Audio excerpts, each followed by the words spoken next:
What do you think about the future of U.S. foreign policy, in particular towards the politics of the region, Egypt, Israel, and Iran? I'm not hopeful. Egypt, Israel, and Iran. Well, we know that the war drums are beating. That's against Iran. And we also know that the Egyptian government doesn't verily represent the values of the people on the street. And the levers of power in the United States have been utilized to suppress the opinions and the political behavior of the average Arab man on the street, man and woman on the street. And that should change. So if I were to be hopeful for change, it would be that the United States would withdraw and let the Egyptian people lead themselves.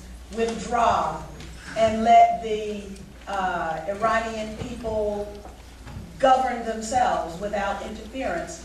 And in fact, withdraw and let the Iraqi people govern themselves with respect to Israel and Palestine. The United States, I asked at the time of our engagement with the Israeli warship, I asked President Obama during the CNN thing to please don't ask for one more dime for the Israeli war machine. Please don't send one more weapon to the Israeli war machine.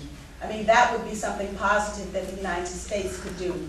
And in fact, the legislation that I sponsored, the Arms Trade Code of Conduct, would not allow the United States to transfer conventional weapons to countries that didn't respect human rights. And in that case, we wouldn't be transferring very many conventional weapons at all. Actually, due to time restrictions, these are going to be the last 6 questions. And actually, we're going to make one more quick announcement. Next Wednesday, we're actually going to be having Terry Holbrook. It's not part of Israel Politics and Genocide. It's a separate event. But probably most of you aren't familiar with who Terry Holbrook is. But he was a guard in Guantanamo Bay. In Guantanamo Bay, I'm sure most of you are familiar with it.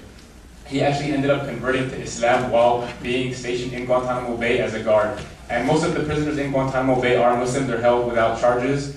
And it's honestly, it's a pretty crazy story. If you read up on it, you can find it in, I believe, Newsweek if you look up his name. So that's going to be at 2 p.m. in Pacific Ballroom next Wednesday. So if you want to check that out.